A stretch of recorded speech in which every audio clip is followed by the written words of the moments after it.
Assalamualaikum warahmatullahi wabarakatuh.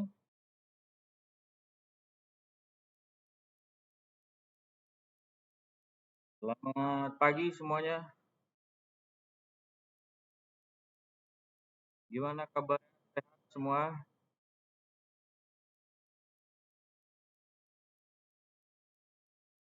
Baik, kita masuk materi kelima ya. Temuan kelima ya. Untuk PowerPoint-nya bisa terlihat terbaca?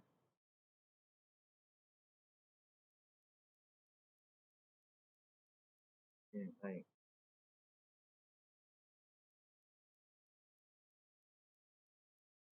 Jadi kita materinya terkait superposisi ya. Nah, jadi rangkaian ya bersifat linear, responnya itu disebabkan oleh beberapa sumber tegangan, juga sumber arus ya. Karena sumber arusnya sama dengan jumlah aljabar respon yang diakibatkan oleh sumber-sumber jika bekerja sendiri ya. Nah, sedangkan sumber yang lain diganti dengan tahanan dalamnya.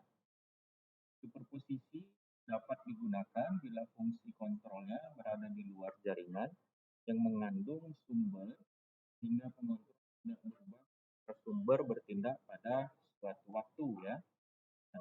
Superposisi tidak dapat langsung diterapkan pada perhitungan daya, karena daya dalam sebuah elemen itu sebanding dengan kuadrat arus atau kuadrat tegangan, yang hal tersebut adalah tidak linear. Ini berikut gambar dari rangkaian teori superposisi ya, di mana gambar A itu merupakan tanggapan rangkaian secara keseluruhan.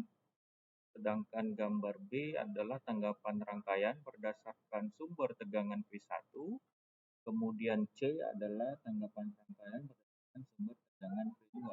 Jadi superposisi adalah rangkaian A itunya dipisah ya dengan mengambil sumber tegangan masing-masing. Jadi kalau B dan C disatukan rangkaiannya akan menghasilkan rangkaian yang ada pada gambar A ya.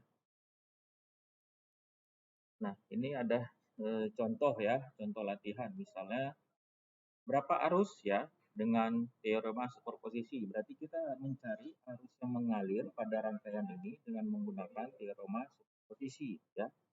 Nah, jadi pada sumber tegangan aktif itu bekerja sumber dengan dalamnya, sehingga atau rangkaian open circuit. Nah, ini dia ya. Rangkaiannya di open, dibuka ya. Nah, kita mencari nilai arus yang mengalir ya. Kemudian maka I1-nya sama dengan 20 dibagi 10 tambah 10 hasilnya sama dengan 1 ampere ya. Nah, pada saat sumbernya arus aktif atau bekerja, maka sumber tegangan tidak aktif itu diganti dengan tahanan dalam 0 atau rangkaiannya short circuit ya. Sehingga kita dapat I2-nya sama dengan min 10 bagi 10 tambah 10 kali 1 itu sama dengan min 0,5 ampere. Sehingga I totalnya sama dengan I1 tambah I2, 1 kurang 0,5 sama dengan 0,5 ampere ya. Nah, kemudian adalah kita masuk ke materi berikutnya, loop ya, di mana arus loop ini adalah arus yang dimisalkan mengalir dalam suatu loop atau lintasan tertutup ya.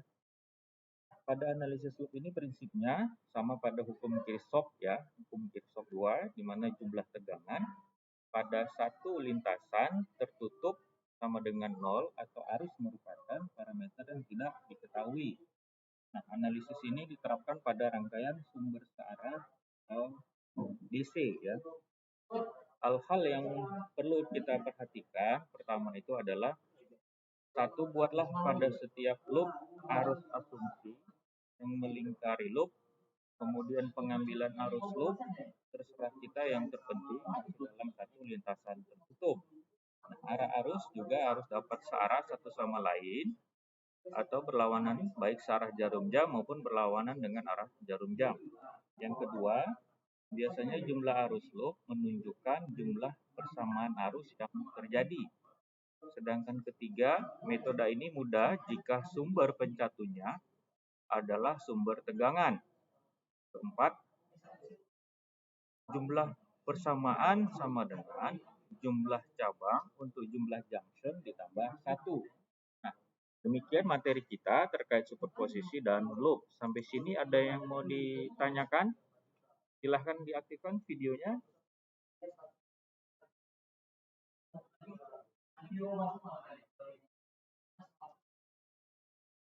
Jadi materi terkait loop dan loop tadi ya.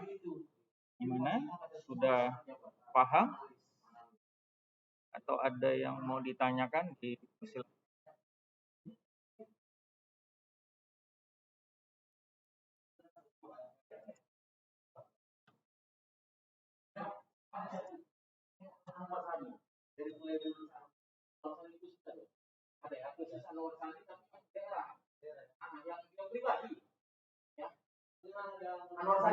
baik.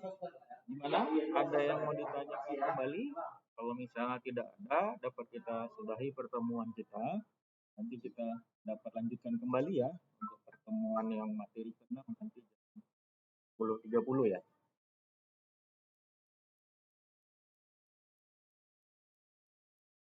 Oke, baik. Terima kasih semua atas waktunya. Jika tidak ada pertanyaan, tanggapan. Terima kasih. Selamat pagi. Assalamualaikum warahmatullahi wabarakatuh.